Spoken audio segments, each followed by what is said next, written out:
안녕하셨어요? 안녕하세요.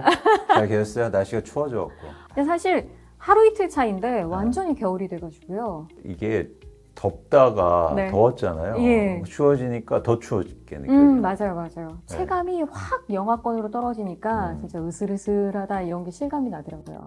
투자에서도 사실 그렇거든요. 시장이 좋았다가 조금 나빠지면 엄청 나쁜 거 같고. 아, 이래서 날씨도 사실 좀 비슷한 것 같은 느낌이 좀 들긴 해요. 조금 전에 저희 이 촬영 도와주시러 온 분이 본인의 투자 경험을 마치 사만사온 현상처럼 설명을 좀 해주셔서 제가 진짜 와 진짜 이런 마음이구나 개미 투자자들이 라고 간접적으로나마 좀 배움을 얻었거든요. 어떤 말씀하셨는데요? 안녕하세요. 저는 성북구에 살고 있는 이은희입니다. 저는 테슬라의 이제 일론 머스커가 그 마인드가 너무 좋아가지고 1,000만 원을 투자를 했어요. 근데 반토막이 났어요. 갑자기 테슬라가 몇 달 후에 갑자기 나가버린 거예요. 지금 계속 넣고 있는 상태이긴 하지만 이렇게 대표가 빠짐으로써 기업에 대한 신뢰도가 떨어졌다는 것이 조금 충격적이었습니다. 근데 제가 들어보니까 이런 생각도 드네요. 뭐냐면 예를 들면 일론 머스크가 그런 결정을 내렸는데 반대로 주가가 올랐어요. 아, 그럼 어떻게 생각하셨을까요? 그러면 그럼 이렇게 제가 생각하는데 이런 생각을 하셨을 수도 있죠. 아, 역시 기업은 전문 경영인한테 맡겨놔야지. 어? 이렇게 대주주가 자꾸 참견하고 이렇게 뭐 어디죠? 글 올리고 이러면 더 나쁘다 주가에 이렇게 생각할 수 있지 않았을까요? 아, 그러네요. 확실히 저의 생각과 우리 진짜 선수급인 위원님의 생각은 다르다는 생각이 새삼 들었네. 오늘 사실 이 얘기를 좀 하고 싶은 거예요. 아, 어떤 얘기요? 그러니까 저희가 크게 말해서 주식 투자를 하는데 네. 특히 한국에서는 어떤 주식 투자 방법을 많이 이제 고민하시고 실제로 하시냐면 이런 거죠. 아, 이 회사 좋다. 제품이 좋다. 이 주식을 사야겠다. 이렇게 하시는 분들이 상당히 대다수라는 거예요. 그런데 그렇게 좋은 회사인데 요즘 보면 주가가 반토막 나 있단 말이에요. 내가 그렇게 좋아서 샀는데 이상하다. 좋은 주식과 좋은 회사는 다를 수 있다는 거예요. 지금 같은 불확실성 위기의 시대에는 특히나 이제 좋은 기업과 투자가 꼭 좋은 결과를 낳진 않는다라는 걸 분리해서 생각해 볼 그렇죠. 필요가 있다는 말씀이신 그렇죠. 거죠. 그래서 사실 오늘은 저희가 좀 시간을 내서 책을 같이 한번 네. 읽어보는 시간을 가져볼까 해요. 네. 제가 오늘 여러분께 같이 이야기 나누고 싶은 책은 뭐냐면 브라질에 비가 내리면 스타벅스 주식을 사라예요.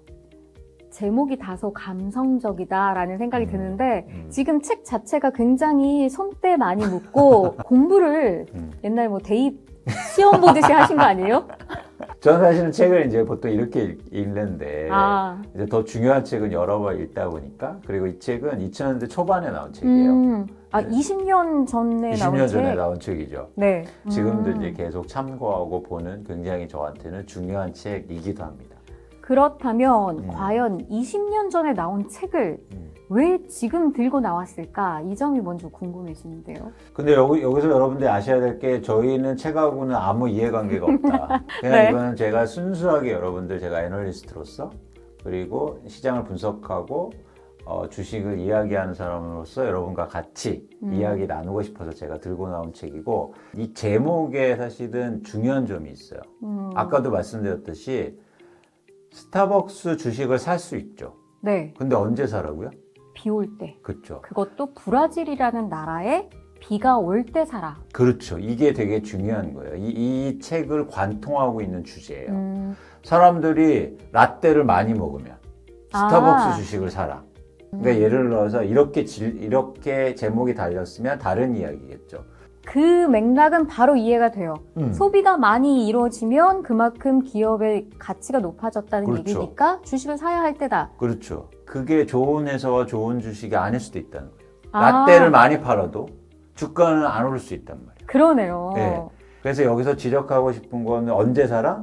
브라질에 비가 내리면이에요. 네. 반대로 브라질이 가뭄이 날면 스타벅스 주식 팔아야겠죠. 그럼 제목에서 벌써 책의 결론은 나왔네요. 그렇죠. 그래서 이 책이 말하고자 하는 건 뭐냐면 약간 인문학적으로도 이런 저는 고민을 하는데 예를 들어서 저희가 수많은 자기계발서들이 있지 않습니까? 네. 근데 자기계발서의 대부분 내용이 뭐예요? 아침에 일찍 일어나. 계획을 세워라. 아침에 일찍 일어나고 자격증 땄는데 회사에서는 나보다 아부 잘하는 사람 진급회 시켜줘. 지금 여러분 주식도 비슷해요. 그런 느낌이에요. 제가 막 회사를 열심히 분석하고 회사에 대해서 잘 알아. 그런데 여러분 잘 보시면 회사에서 그 회사의 주식 투자를 가장 못하는 사람이 누군지 알아요? 공부한 사람? 그 회사를 다니고 있는 사람. 그러면 삼성전자에서 월급 받고 일하는 분들이 오히려 회사를 잘 모른다? 아니, 주식 투자를 못할 수 있다는 회사를 잘 알지만 내가 어떤 회사의 반도체 사업의 엔지니어야. 네. 그런데 반도체 주식 투자를 잘 못해. 항상 사면은 고점에 사고 팔면은 그다음부터 올라요. 이런 경우가 굉장히 많아요. 그래서 여러분들이 이 책에 관통하고 있는 큰 주제는 뭐냐면 회사의 주식을 움직이고 투자의 방향성을 제시하는 건 그 회사나 산업을 둘러싸고 있는 환경이라는 거죠. 그 환경이 브라질이라는 나라 또는 비가 오느냐 그렇죠. 아니면 그렇죠. 건조한 상태냐 그렇죠. 뭐 이런 대표적으로 여기서 주장하고 있는 건 이야기하고 있는 건 거시적인 환경, 경제 거시적인 정책이라든가. 네. 그래서 지금 시대에 여러분들이 꼭 보셔야 돼요. 예를 들어서 지금 주가가 왜 빠집니까? 불황이니까. 아니요. 금리가 오르니까. 아이고. 불황이어서 주가가 빠지진 않아요. 불황이어도 주가는 오를 수 있어요. 경기가 안 좋은데? 왜냐하면 주식은 뭐냐면 미래를 투자하기 때문에 지금 불황이어도 좋아진다는 기대만 있으면 주식은 오를 수 있단 말이에요. 그러면 불황일수록 미래를 더 내다보고 투자를 해야 되는 건가요? 그렇죠. 그래서 그 시점에 대한 이야기보다도 그 기업이나 아니면 주식을 둘러싸고 있는 환경을 여러분들이 잘 이해해야 전망이 가능한 거예요. 그럼 단순히 지금 불황이고 회사가 돈을 못 번다고 그래서 끝이 아니라 거시적 환경이 변하면 이 회사도 바뀔 수 있다는 거죠. 그러면 저희가 처음에 시작하면서 얘기를 했던 그 테슬라 주식을 샀던 분 같은 경우 지금 현재 그냥 가지고 있고 조금 손해를 보더라도 장기적으로 봤을 때는 투자한 상태로 좀 손해를 보더라도 갖고 있는 게 나은 거나요? 그 내용도 있어요. 투자 기술에. 정확히 그런 경우는 여기서는 뭐냐면 팔라고 해요. 왜냐면 손실난 주식을 갖고 있는 건 기회비용이 크다는 거예요. 쉽게 말하면 지금 주가가 엄청 빠져 있어요. 다들. 내 주식도 빠졌어요. 근데 내가 갖고 있으면 예를 들어서 지금부터 이제 올라갈 주식은 투자는 못 하는 거야. 다른데 더 큰 투자 가치가 있는 곳에 투자를 못 한다. 이 책에. 그러니까 내가 잘못했으면 그거를 반성하고 새롭게 다시 시도해 봐야 될 거 아니에요. 그렇게 갖고 계시면 시도할 기회가 없다는 거예요. 어떤 책인지 일단 좀 기본 서치를 해봤어요. 네네네. 핵심 경제 지표와 활용법을 명쾌하게 정리한 매크로 투자의 고전이다.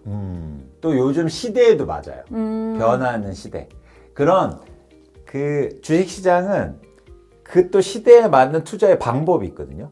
대표적으로 주식 투자 방법은 두 가지 방법으로 나누어져요. 아까 저희가 이야기하는 사례처럼 기업을 분석해서 투자하는 방법. 이거를 저희 용어로는 뭐냐면 바텀업 방식이라고 해요. 상향식. 그래서 대표적으로 피터 린치 이런 분이 계신데 시장 같은 데 가보고 백화점 같은 데 가보고 잘 팔리는 거 주식 사라. 아내나 딸이 어떤 브랜드에 관심 있고 그리고 어떤 상품을 사는지에 관심 있어서 그런 주식을 오래 들고 있어라. 이런 얘기를 해요. 그런 방식의 투자 방법이 있어요. 이 대목과 관련해서는 그 드라마 위기 X에서 처음에 투자할 때 그렇게 하죠. 집에 있는 가전제품, 집에서 많이 쓰는 물건들, 브랜드를 막 조사해서 목록을 만든 다음에 그렇게 투자를 처음 시작하시는 분들이 대부분 지금 말하신 1번 같은 첫 번째 방식으로. 그렇죠. 그래서 아까 말씀드린 저 회사에 다녀. 근데 회사가 막 들어보니까 엄청 좋은 소식도 있어. 잘 될 것 같아. 그래서 회사 주식 산 거죠. 나 직원이니까. 내가 정보 잘하니까. 웬걸? 주식 왜 빠져? 똥 망했네. 그러니까 뭐냐면 그런 방식의 투자 방법이 있어요. 그걸 제가 나쁘다고 하는 게 아니에요. 그런 방식이 있는 거죠. 또 하나 방식은 탑다운이에요. 이거는 위에서 아래로. 환경과 경제 상황, 거시경제 변화들을 보고 거기에 걸맞는 투자 종목을 찾아내는 방식이죠. 바로 이 책에서 말하고자 하는 방식이네요. 그렇죠, 그렇죠. 그래서 저는 어떤 말씀을 드리냐면 그 시대에 맞는 방식이 있단 말이에요. 네. 근데 제가 느끼기에는 주식시장이 막 계속 오를 때는 사람들이 뭐 너도 나도 주식을 사고 최근 2년간 그랬잖아요. 코로나 이후로 주식이 오를 때는 네. 바텀업 방식이 좋아요. 어. 왜라고 물어보시면 그게 수익률이 높아요. 그게 돈을 벌 수 있는 방법이라는 거죠. 그런데 시장이 지금처럼 네. 시장이 막 뭐 어렵고 불확실성도 크고 이럴 때는 탑다운 방식이 되게 좋은 방식이에요. 거시적으로 내다보고 분석하고. 미래를 위해 투자하고. 근데 장기적으로 보면 이 두 가지 방식을 잘 혼합하는 게 가장 좋은 방식인데 앞으로의 다가올 저는 최소한 한 2, 3년 동안은 이 거시경제 환경을 여러분들이 잘 이해하셨으면 좋겠다. 그만큼 불확실성이 2, 3년간 갈 거다라는 전망이기도 그렇죠. 하시죠? 그렇죠. 쉽게 말해서 여기 서두에 한번 제가 읽어볼게요. 네. 이게 지금 상황하고 너무나 똑같은 거예요. 노동통계청은 소비자 물가지수를 발표했는데 예상외로 급격히 상승한 수치였다. 근데 소비자 물가를 매월 발표한단 말이죠. 소비자 물가지수가 너무 예상외로 높게 나타나니까 찬바람이 쌩쌩 부는 이 거시경제 뉴스는 시장을 얼어붙게 했고 주식시장을 나스닥 지수는 355포인트 떨어졌다. 나스닥이 비틀거리자 연방준비위원회 의장 엘렌 그리스펀이 개입했는데 이것은 거시적 파동의 강펀치 중 결정타가 되었다. 왜냐하면 중앙은행이 금리를 인상했어요. 네. 지금하고 같은 그렇죠. 상태. 똑같죠. 네. 근데 이게 2000년대 이야기예요. 예. 지금도 막 소비자 물가가 오르니까 네. 중앙은행이 금리를 올리잖아요. 네. 모든 주식이 다 빠지지 않습니까? 네. 지금 그런 상황이 20년 전에도 똑같이 있었다. 그래서 어떤 그 가능성을 얘기하는 거예요. 그럼 이 다음에 어떻게 됐지? 약간 역사서에서 교훈을 찾는 듯한 느낌도 들어요. 그렇죠. 그리고 거시경제 변화 현상은 그 사이클을 만드는데 변화를 만드는데 굉장히 유사하게 다가온다는 거죠. 뭔가 그 약간 패션 업계에서 얘기하는 것처럼 유행은 뭐 18년에서 맞아요. 20년에 한 번씩 돌고 돈다고 하는데 맞아요. 그런 느낌마저 드네요. 맞아요. 그래서 사실 투자에서 가장 여러분들이 꼭 인지하셔야 될 게 뭐냐면 사이클이라는 건데 사이클은 뭐냐면 계속 오르는 것도 없고 계속 빠지는 것도 없다라는 차원인데 그런 큰 변동성을 만드는 건 바로 거시적인 환경 변화라는 거죠. 투자를 할 때 뭐가 제일 고민일까요? 근데 잃지 않으려면 건강한 회사라던가 뭐 불확실성이 적은 회사에 투자해야 될 것 같다는 생각을 먼저 하죠. 그렇죠. 근데 여러분들이 고민하셔야 될 거, 우리가 같이 고민해야 될 건 딱 세 가지예요. 뭐냐면 언제, 네. 무엇을, 어떻게 이거예요. 이건 기사 쓸 때도 네. 그래요. 육하 원칙이라고 해서 그쵸. 누가 언제 무엇을 어떻게 뭐 이렇게 해가지고 쭉 다 아주 단순한 사실만을 배열해 놓은 상태에서 기사를 작성하라고 하거든요. 딱 세 가지. 언제, 어떻게, 또 하나 뭐지? 그러니까 이거 순서도 중요하죠. 언제, 무엇을, 어떻게. 언제, 무엇을, 어떻게. 순서가 자, 중요하구나. 언제 사지? 그리고 무엇을 사지, 그럼? 그리고 또 어떻게 내가 투자를 하지? 이런 거예요. 어떻게는 얼마나 투자를 하지? 그래서 시중에 있는 투자서들은 이거를 다 나누어 있는 거예요. 언제 사야 된다는 얘기들 엄청 많아. 그리고 무엇을 사야 된다는 책도 엄청 많아요. 그리고 어떻게 사야 된다는 것도 많아요. 뭐 예를 들어서 매일매일 뭐 데이 트레이딩 하라, 무슨 차트를 보고 투자해라, 막 이런 것들이 어떻게 하라는 거고. 그러면서 또 언제도 고민해야 되고. 그런 막 책들이 여러 가지 중구난방으로 되게 많단 말이에요. 저희가 투자 해방이 추구하는 목적은 뭐냐면 쉬운 투자고 걱정하지 않는 투자예요. 근데 아니 회사에서 어떻게 맨날 주식 보고 그럽니까? 일상을 사는 사람 입장에서는 하루 종일 들여다볼 수도 없고 회식도 해야 되고 그래서 집에 늦게 들어왔는데 어떻게 미국 시장 보고 어떻게 경제 지표를 막 다 일일이 보고 그 회사의 실적도 추정하고 그래요. 저희가 피곤하단 말이에요. 힘들단 말이에요. 그래서 쉬운 투자를 지향해야 되는데 쉬운 투자를 하려면 여러분들이 공부하는 방식도 좀 쉬워야 된다. 언제, 무엇을 어떻게. 근데 이 세 가지 답을 이 책에 주고 있어요. 정확히 여기에 보시면 목차를 보시면 파트 또 3개로 나누어져 있어요. 첫 번째 파트는 경제의 큰 판을 움직이는 세력들. 이걸 통해서 뭐죠? 언제를 이야기합니다. 제가 오히려 보여드려야 될 것 같아요. 이렇게. 그리고 막 이게 정말 수험서 같다는 생각이 드는 게요. 인덱스만 되어 있을 뿐만 아니라 별표, 밑줄 쫙, 강조된 문구 이런 데선 특히나 막 이거 거의 성문 영어, 종합 성문 영어 수준이에요. 막 컬러별로. 네. 선수 중에 선수 이제 전문가인 분이 열심히 공부한 이 단권 한 책으로 여러분의 삶이 바뀔 수도 있을 것 같습니다. 저는 여러분들이 꼭 한번 같이 보셨으면 좋겠고, 거시적인 환경의 경제적 환경을 이해하면서 언제를 고민하고, 그럼 언제가 되면 무엇이 나와요? 그 환경 속에서 어떤 주식을 사야 되냐? 어떤 걸 내가 투자해야 되느냐? 그런데 흥미로운 지점은 뭐냐면, 여기는 언제라도 투자해서 성공할 수 있다고 제시합니다. 그게 가능해요? 가능해요. 자본시장이 발달됐기 때문에 가능해요. 쉽게 말해서 주식이 떨어져도 돈을 벌 수 있어요. 그냥 똑같이 투자하는 방식인데, 예를 들어서 제가 거시경제 환경하고 옛날하고 비교해봤더니 주가가 빠질 것 같아. 그럼 빠지는데 투자하시면 돼요. 그래서 무엇을도 제시하고 있는 거예요. 무엇을이 바로 파트 2? 네. 네, 그래서 큰 판을 봐야 시장을 보는 거죠. 시장이 제대로 보인다. 큰 판을 봐야 시장이 네. 제대로 네, 보인다. 그래서 큰 판을 우선 보면 시장이 보이는 거죠. 내가 뭘 투자해야 되는지. 그러면 지금 상황, 한국 상황에선 큰 판은 어떤 판인가요? 이제 글로벌한 상황의 큰 판이죠. 제 주장은 아니고 여기에 책에 나와 있는 내용인데, 그러니까 주식의 아주 그 특징은 뭐냐면 경기를 선반영한다는 겁니다. 책을 보시면 각 국면마다, 그러니까 경제가 불황이고 호황이고 또 침체되고 이런 국면마다 어떤 주식을 사야 되는지 제시합니다. 그래서 예를 들어서 경기가 막 좋아지다가 지금처럼 이제 안 좋아지고 막 요런 시점에 여기서 제시하고 있는 건 소비재 순환이라고 그래서 식품, 뭐 약품, 화장품 이런 거예요. 약간 필수재 성격을 띠니까. 그렇죠. 경기가 불황이 와도 네, 사람들은 먹어야 되고 입어야 되고. 그렇죠. 그 다음에 이제 진짜 불황으로 막 접어들어요. 그러면 여기는 뭘 제시합니까? 의료업을 제시해요. 의료요? 네. 의료도 막 필수재잖아요. 심리적, 육체적 더 아프기 마련이니까. 그래서 이런 경제 순환별로 어떤 종목을 분야를 여러분들이 관심 있게 보셔야 되는지 그 부분에 대해 제시를 해요. 근데 굉장히 이건 검증도 됐고 투자할 때 그런 거예요. 모두 다 맞아. 이런 게 좋은 거거든요.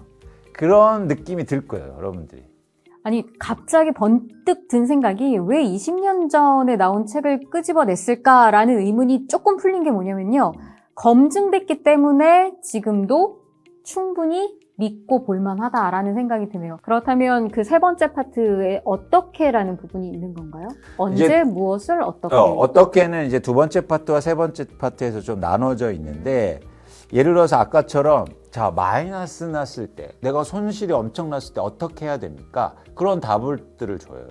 그래서 예를 들어서 어떻게 효과적으로 거래를 하고 또 효과적으로 주문을 하고 거래 비용을 어떻게 최소화할 건가, 이런 어떤 방법들에 대한, 그러니까 굉장히 친절하고 의미가 있죠. 그러니까 그렇게 세 분야가, 우리가 궁금하고 중요한 세 분야가 압축돼 있다는 거예요. 저는 따뜻한 마음을 갖고 있는 분들이 투자를 잘한다는 믿음을 갖고 있어요. 그건 뭐냐면, 따뜻한 마음은 어떤 거냐면, 그러니까 이런 거죠. 상대에 대한 관심이 많은 사람이 투자를 잘해요. 그러니까 나만 생각하고 이기적이고 이런 분들은 투자를 잘 못해요. 지금 화물연대가 파업 중이고 거의 열흘 가까이 이제 파업이 진행되고 있는데, 내가 하는 일이 또는 나의 투자가 화물연대와 직접적으로 관련이 없더라도 이 사람들이 왜 파업을 할까, 이런 데에 대한 관심을 갖고 있는 분이라면 투자의 방식, 또 뉴스를 보는 방식이 달라진다는 말씀이시죠? 그래서 세상에 대한 이해도 폭이 넓어지고 거시적인 환경, 계속 여기서도 강조하지만 그 거시적인 환경에 대한 이해를 하는 게 투자에서 굉장히 필요하다는 말을 합니다. 그래서 여러분들이 그런 부분에 대해서 뭔가 답을 좀 찾을 수 있는 거죠. 또 흥미로운 지점은 지금 우리 상황, 그 말씀도 드렸는데 지금은 인플레이션 상황이잖아요. 그러니까 물가가 올라갈 때 어떻게 대처해야 되는지도 여기서 굉장히 상세하게 나와요. 왜냐하면 이 책이 쓰여질 그 당시 인플레이션이 가장 큰 문제였거든요. 그래서 이미 답을 제시하고 있어요. 예를 들면 이런 거죠. 저는 이제 부동산 시장도 분석하니까 최근에 그러니까 부동산 가격이 이렇게 떨어지기 전에 굉장히 충격적인 말을 들었습니다. 이제 인플레이션이 온다. 그럼 부동산을 무조건 사야 된대요. 물가가 오르니까. 물가가 오르면 부동산 가격도 오르는 거 아니냐. 이라는 거죠. 이제 그게 예를 들어서 쉽게 말하면 어느 정도는 아시는데 핵심, 그러니까 잘 알지 못하는 거예요. 물가가 오르는 건 뭐냐면 두 가지 이유가 있어요. 하나는 뭐냐면 사람들이 물건을 많이 사서 오르는 경우. 그렇죠? 이건 되게 좋은 겁니다. 이게 여기 이 책에도 나와 있지만 경제학적으로 수요 견인 인플레이션이라고 해요. 두 번째는 뭐냐면 공급이 안 돼서 가격이 오르는 경우잖아요. 지금의 인플레이션은 후자에 가까워요. 이게 뭐냐면 비용 인상 인플레이션이라는 거예요. 사람들이 이런 귤을 많이 사서 귤 가격이 올라요. 그럼 중앙은행, 이거 물가가 오르는 거 안 좋잖아요. 가격이 오르는 거. 그래서 중앙은행이 금리를 올리면 금방 진정이 돼요. 사람들이 물건을 덜 사기 시작해. 그래서 금리를 차츰차츰 올린 거잖아요. 그렇죠. 그래서 그런 경우에는 금리가 오른다고 해서 막 경제가 불황이 오거나 아니면 주가가 엄청 빠지진 않는다고요. 좋은 방향으로 가는 거니까. 근데 귤 생산이 안 돼서 귤 가격이 올랐어요. 근데 중앙은행이 금리를 올렸습니다. 그러면은 귤 생산이 많이 돼요? 금리랑 귤 생산은 별로 상관없죠. 네. 그래서 비용 견인 인플레이션 될 때 금리는 어차피 올릴 수밖에 없는데 금리 인상의 효과가 없다는 거예요. 그래서 더 투자자들이 우려하고 주가가 빠지는 거예요. 아니 그럼 최근까지 한국은행이 베이비 스텝이라고는 하지만 금리를 꾸준히 올렸단 말이죠. 네. 그럼 이게 올바른 정책인 건가요? 아니 그거 어쩔 수 없는 거예요. 아 어쩔 수 없는 네, 거다. 그건 환율이나 이런 문제 때문에 어쩔 수 없어. 근데 우리로 말하면 그게 효과적이냐는 차원에서, 투자하는 차원에서. 아까처럼 소비가 많이 증가해서 물가가 올라서 금리가 오르면 효과적이죠. 수요를 줄일 수 있으니까. 그러면 다시 물가는 정상적으로 갈 겁니다. 근데 지금 이 귤 생산이 안 돼서 물가가 올랐는데 금리 올린다고 귤 생산이 많이 되냐는 거죠. 안 된다는 거예요. 그래서 금리 올린다고 해서 물가가 진정되지 않을 가능성이 크다는 거예요. 네네네. 그렇죠. 그래서 이게 금리 인상이 지금 투자자한테 큰 위기가 되고 있는 거예요. 그런데 단순히 그거를 뭉뚱그려서 그냥 똑같이 물가 상승이야, 인플레이션이야 하면 안 된다는 거죠. 이런 거를 최소한 알아야 된다. 근데 어렵진 않다. 이 책을 읽으시고 조금 더 여러분들이 고민하시면 여러분들이 그런 세상을 보는 눈이 생긴단 말이에요. 쉽지 않습니까? 물가가 오르는 것도 종류가 있을 거 아니에요. 종류가 100가지가 아니고 2가지밖에 없어요. 수요 견인이냐 비용 견인이냐. 그래서 이런 어떤 체계적인 고민들을 하면, 즉 원인과 결과에 대해서 끊임없이 계속 고민하고 반추하기 시작하면 여러분들의 능력도 좋아지고 세상을 보는 눈이 달라지는 거예요. 저는 이렇게 책을 막 샅샅이 보진 않았어요. 근데 이제 사실 첫 장부터 이렇게 봤는데 제가 모르는 경제 용어를 나오고 하니까 장수가 잘 안 넘어가는 거예요. 그러니까 지금 말씀하셨는데 이 책이 여러분들한테 좀 어려울 수도 있어요. 근데 어려운 책을 읽을 때 가장 효과적인 방법은 대충 읽는 겁니다. 저처럼요. 네. 그 다음에 또 대충 읽어요. 그러면 세 번째부터는 달라질 거예요. 들어오기 시작한다. 그렇죠. 눈이 들어와요. 그리고 궁금증이 생길 거예요. 그래서 여러분들이 책을 여러 번 읽으셨으면 좋겠어요. 그냥 어렵다고 해서 또 이게 책장 속으로 가지 말고 여러분들이 그 한번 쭉 한번 보시고 또 쭉 한번 보시고 그 다음에 관심 있는 부분 또 골라보시고. 약간 독서 모임 같은 거 해도 좋을 것 같다는 생각이 들기도 그러니까요. 하고. 저희가 그래서 나중에도 뭐 그런 기획을 한번 해볼까 하는데, 어쨌든 여러분들이 이 책은 막 여러 책이 모아있는, 언제 무엇을 어떻게 여러 책들을 단권화시킨 책이다. 그래서 여러분들이 우선 이 책으로부터 출발을 하시자. 검증된 경제 서적을 딱 한 권만 옆에 소장하고 있어도 내 투자 방법이 달라지고 그런 것들이 어떤 수익으로 이어질 수 있다. 오늘 저희가 책을 소개하면서 또 새로운 어떤 느낌으로 투자 해방에 한 걸음 더 다가간 게 아닐까 생각이 듭니다. 뭐 다음에도 책 더 좋은 책 있고 하시면 추천해 주실 거죠? 그럼요. 네. 그럼요. 같이 공부하고 네. 오늘도 투자에서 해방되는 그날까지 파이팅. 화이팅. 감사합니다. 감사합니다.